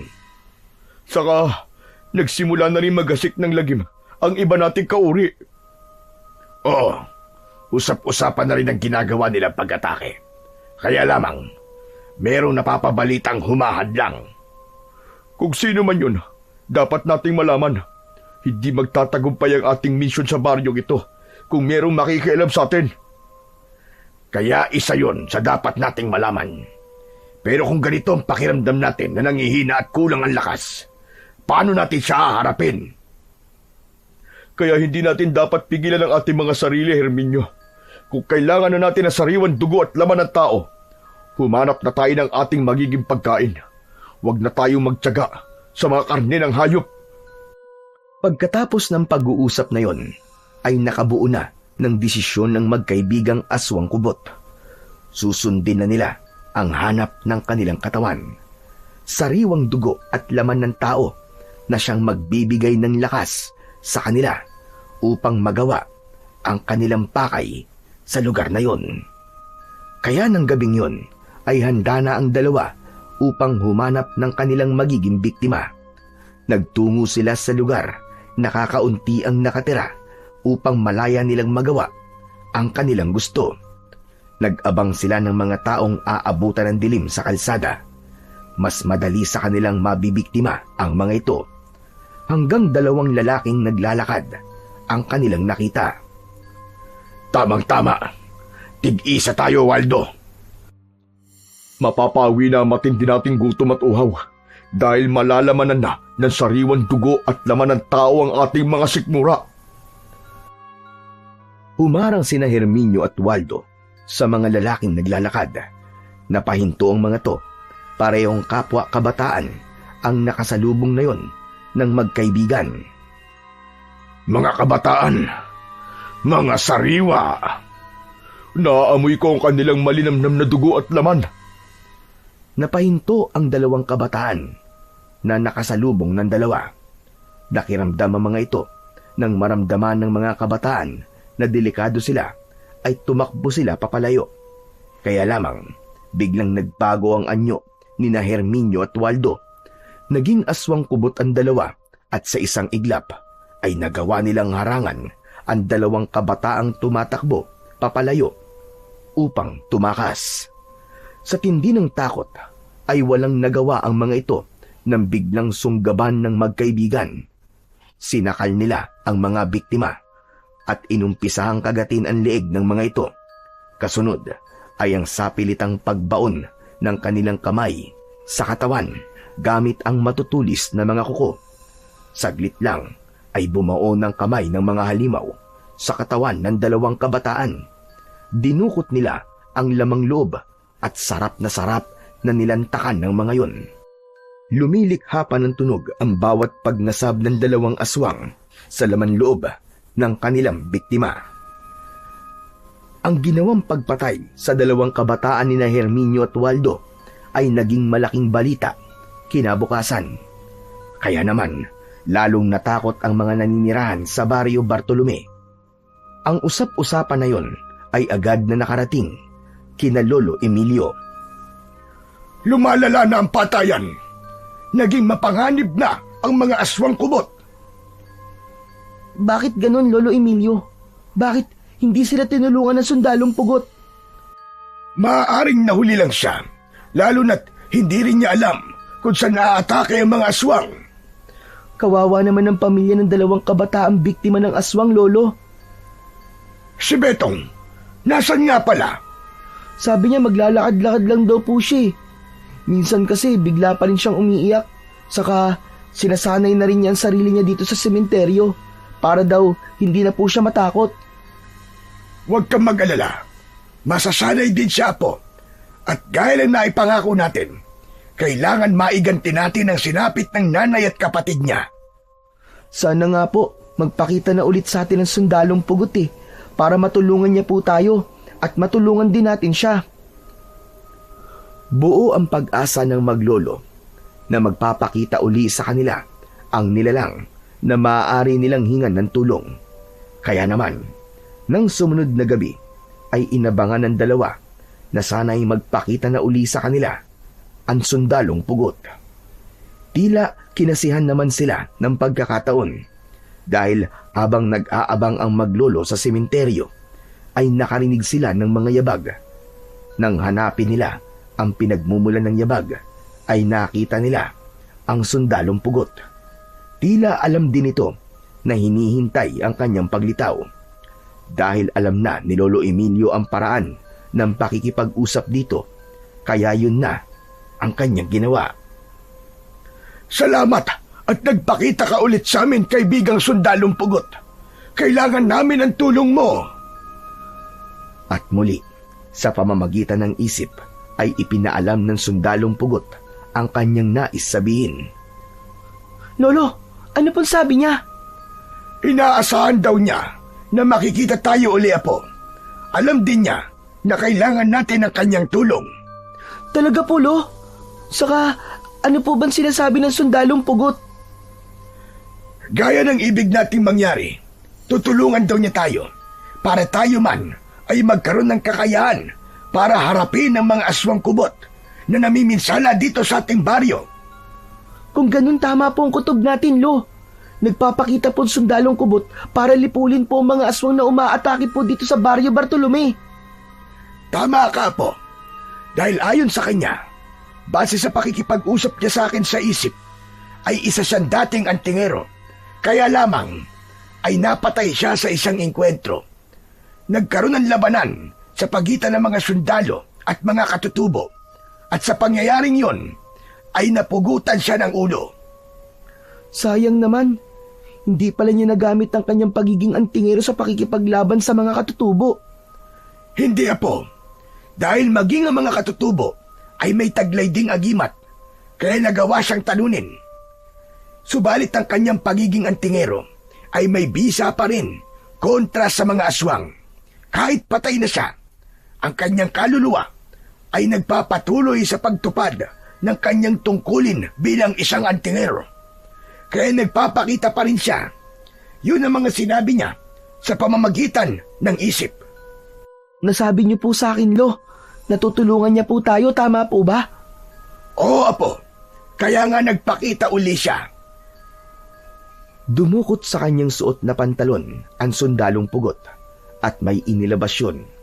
Ipinakita niya yon kina Lolo Emilio at kay Nitoy. Lo, tignan niyo po yung dinukot na sundalong pugot mula sa bulsa niya. Parang tuka ng ibon. Kaibigan, tuka nga ba ang hawak mo? Sinagot ng sundalong pugot ang tanong ni Lolo Emilio. Sinabi nito na tukayon ng mga kakaibang uri ng uwak. Isang pambihirang puting uwak na natagpuan niyang walang buhay sa isang engkwentro. Dahil may nakapagsabi na may taglay na mutya ang tuka ng puting uwak, kaya kinuha niya ito. Ngayon nga ay handa na niyang ipamigay upang makatulong sa mga nilalang na ginugulo ng kampon ng kadiliman. Pero sundalong pugot, bakit sa amin ng apo ko gusto mong ibigay ang tuka ng puting uwak? Oo nga po, Mamang Sundalong Pugot, pinagtitiwalaan niyo po kami ng lolo ko para siyang gumamit at mag-ingat po niyan. Patuloy na nakipag-usap ang sundalong pugot sa maglolo gamit ang isip hanggang merong isang lihim na ipinaalam ito kina Lolo Emilio. Matamang nakinig ang dalawa, lalo na si Lolo Emilio. Ayon sa sundalong pugot ay tanging silang dalawa lamang ang dapat niyang pagtiwalaan dahil sila ang nararapat niyang pasaan ng mutya at magpatuloy ng kanyang pagiging antingero. Nais na rin niyang makatawid na sa lugar na dapat niyang puntahan nang gaya niyang matagal ng patay. Matagal ng panahon ang pananatili niya sa lupa at pagala-gala. Matatapos lamang ang kanyang pamamalagi sa lupa kapag nailipat na niya sa iba ang pagiging antingero at ang mutya ng puting uwak. Bakit kami? Saka, bakit ako? Binuksan ng sundalong pugot ang suot niyang uniforme ng pagiging sundalo. Ipinakita ang dibdib nito. Ganun na lamang ang gulat ni Lolo Emilio nang makita ang tato na nakamarka sa kaliwang dibdib ng sundalong pugot. Lolo Emilio, may tattoo po siya sa dibdib. May markang puso tapos may nakapalibot po na parang koronang tinik. Meron din nakasulat. Babasahin ko po. Elpidio. Tama. Elpidio nga po nakasulat. Titig na titig si Lolo Emilio sa tato na nasa dibdib ng sundalong pugot. Pamilyar sa kanya ang tattoo nito sa dibdib. Napakusot ng kanyang mata si Lolo Emilio. Napansin ni Nitoy na may umagos na luha sa mata ng kanyang lolo. Lolo, bakit po? Umiiyak po ba kayo? Apo, ang sundalong pugot. Kilala ko siya. Siya ang Kuya Elpidio ko. Isang sundalo na namatay sa engkwentro at hindi na namin nakita pa. Ha? Kuya niyo po? Totoo po ba sinasabi niyo, Lolo? Oo, Apo. Hindi ako maaaring magkamali. Siya ang kuya ko. Ang natuklasang yun ni Lolo Emilio ay pinatunayan ng sundalong pugot. Sinabi nga nito na siya ang kanyang kuya, subalit hindi na dapat mag-alala pa si Lolo Emilio dahil magiging maayos na ang kanyang kalagayan kapag nakatawid na siya patungo sa lugar na kanyang patutunguhan. Kaya kailangan tanggapin na lamang ni Lolo Emilio ang pagiging antingero at ang pag-iingat sa mutya ng puting uwak upang makamtan na niya ang kapayapaan at ganap na makatawid patungo sa payapang lugar na kanyang magiging destinasyon. Oo, kuya. Tinatanggap ko na ang ibig mong mangyari para na rin sa iyong katahimikan at makarating ka na sa lugar na iyong pupuntahan. Pagkatapos ng pag-uusap na yon sa pamamagitan ng isip ni Lolo Emilio at sundalong pugot, na kanya palang kuya ay tumalikod na ito sa kaunti-unting naglaho sa kadiliman.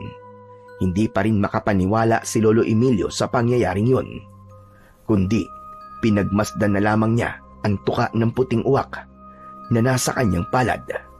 Ngayon nga ay nalipat na sa kanya ang obligasyon na dati nasa kanyang kuya Elpidio. Ibig sabihin niyan, Lolo Emilio, tayo na po ang harap sa mga aswang na kubot. Tama ka, Apo. Dahil nasa pag-iingat na natin ang mutya ng puting uwak. Ito ang gagamitin natin laban sa mga aswang. Tila naging napakahaba ng gabing yon para sa maglolo. Hindi nila inasahan na may ganong pangyayaring magaganap. May mga lihim na nabunyag at nagkaroon ng kasagutan ang katanungan noon ni Lolo Emilio tungkol sa kanyang sundalong kapatid. Lahat ng yon ay nabigyan ng kasagutan. Handa na ang maglolo sa kanilang bagong obligasyon na haharapin. Naglalakad na ang dalawa pabalik sa kanilang tirahan nang marinig nilang sumisigaw si Betong. Tila ba meron itong kinakatakutan. Naiwan si Betong sa bahay dahil ayaw nilang dagdagan ang paghihirap ng kalooban nito dahil sa nangyari sa pamilya. Kaya lamang hindi nila inaasahan na may mangyayari sa bata nang iwan nila. Bilisan natin, Lo! Para may masamang nangyayari kay Betong! Oo nga, Apo. Ang lakas ng sigaw niya. Nang makarating ang maglolo sa kanilang bahay ay inabutan nila na hawak ng 2 aswang kubot si Betong. Nagpupumiglas ang bata na ibig makatakas sa 2 aswang. Nitoy! Lolo Emilio, tulungan niyo ako! Gusto akong gawing hapunan ng mga aswang na to! Tulungan niyo ako! Huwag ka mag-alala, Betong! Kami ni Lolo Emilio ang bahala sa'yo! Ililigtas ka namin. Hindi namin nahayaang may gawing masama sa'yo ang mga lintik na halimaw na yan! Dahil aswang ang makakaharap ng maglolo, hindi rin nila alam kung ano ang kanilang gagawin at paano haharapin ang mga halimaw na yon. Subalit batid nila na matutulungan sila ng mutya na ibinigay ng sundalong pugot. Kinuha ni Lolo Emilio ang isang bahagi ng tuka ng puting uwak at ibinigay yon sa kanyang apo. Apo, gamitin mo ito. Kailangan hawak natin itong mutya, ang tuka ng puting uwak. Salamat po, Lolo. Pero anong gagawin natin para harapin ang aswang na yan? Paano natin sila haharapin? Agad na iginala ni Lolo Emilio ang mata sa harap ng kanilang bahay. Naispatan niya ang piko at baretang panghukay ng lupa. Ginagamit niya yon sa paghuhukay kapag may ililibing sa sementeryo. Agad na dinampot yun ng matandang lalaki at ibinigay niya sa apo ang piko. Samantalang ang baretang panghukay naman ang naiwan sa kanya. Ito ang gagamitin natin, Apo, para harapin ang mga aswang kubot na yan. Pero baka tamaan po natin si Betong. Hindi basta makalapit ang maglolo sa dalawang aswang na may hawak kay Betong dahil posibleng malagay sa panganib ang buhay ng bata. Naguguluhan ng maglolo sa kung anong dapat gawin. Subalit ang pag-aalala na yon ay nasolusyonan nang mula sa likod ng dalawang aswang ay biglang nagpakita ang sundalong pugot na akala nila'y iniwan na sila.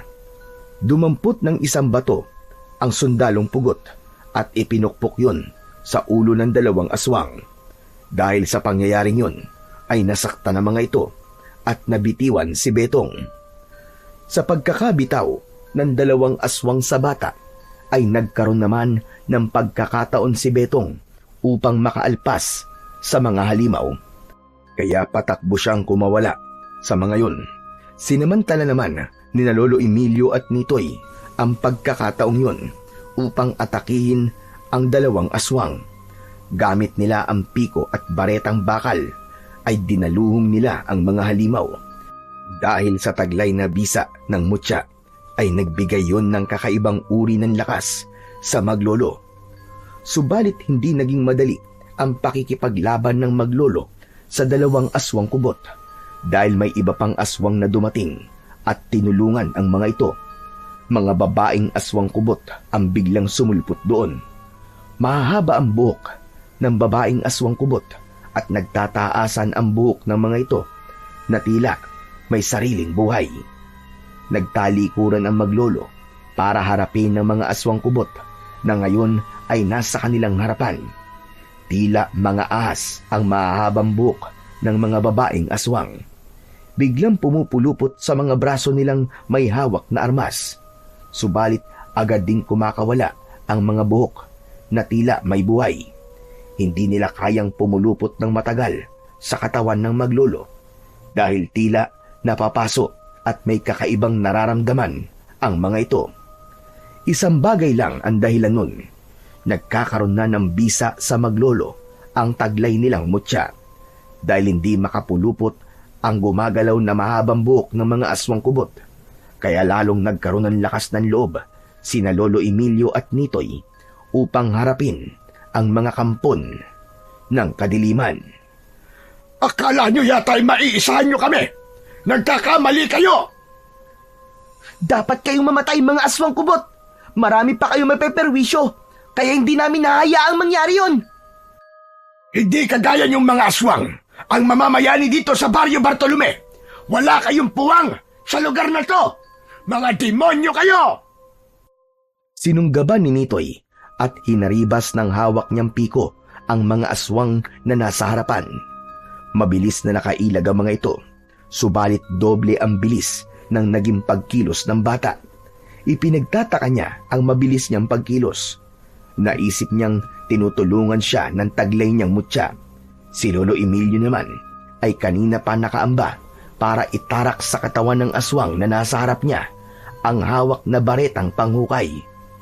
Kaya nang makatsyempo ito ay buong lakas niyang ibinaon sa katawan ng halimaw ang hawak na bareta. Nakabuelo na rin si Nitoy, kaya sa bawat hataw at pagharibas niya gamit ang piko ay bumabaon sa katawan ng aswang ang talim ng piko. Hindi pinabayaan ng mutya ang maglolo sa kanilang ginawang pakikipaglaban hanggang sa maubos ang mga aswang na nasa kanilang harapan. Kitang-kita nila ang pagbabago ng anyo ng mga aswang na kanilang napatay. Ang ilan sa mga ito ay mga kapitbahay nila na naging aswang na pala. Nakita rin ni Nitoy ang pagbabago ng dalawang aswang na kanina lang ay bumihag kay Betong. Yun ay ang magkaibigang sina Herminio at Waldo. Patay na rin ang mga ito. Natuldukan na rin ang kanilang kasamaan. Kaya hindi na nila magagawa pa ang kanilang masamang plano. Samantala, nasa isang tabi lang si Betong. Nagugulat pa rin at hindi makapaniwala sa kanyang mga nakita. pero nauunawaan na niya ang lahat. Nilapitan siya ni Nitoy na nag-aalala. Okay ka lang ba, Betong? Oo, Nitoy. Hindi pa rin ako makapaniwala. Pero alam ko, totoo lahat ang nakita ko. Oo, Betong. Ang importante ngayon ay wala na ang mga aswang kubot. Hindi na sila makakapaminsala pa. Kung meron mang umatake muli, hindi na sila magtatagumpay pa sa kanilang masamang plano dito sa ating baryo. Tama si Lolo Emilio. Dahil kami ang makakaharap nila. Dahil nagkalat ang mga patay na aswang, ay nagtulong-tulong ang tatlo upang gumawa ng isang malaking hukay para doon ilibing ang mga aswang kubot na nasa anyo ng tao. Ang pagkalipol sa mga aswang na yon ay kahulugan ng katahimikan sa baryo. Sakaling may magtangkapang kampo ng dilim o iba pang uri ng aswang ang maghasik ng lagim sa baryo, hindi na sila magtatagumpay dahil naroon na sina Lolo Emilio at Nitoy. Taglay na nila ang mutya mula sa sundalong pugot. May bago mang tungkuling nakaatang sa maglolo ay handa silang gampanan yun. Ang magiging kasangkapan para iligtas ang baryo sa kaguluhan at kasamaan ng kampon ng kadiliman. Hindi natin maiiwasang makasagupa ang iba't ibang kaguluhan sa mundo, dulot ng mga taong may masamang isipan.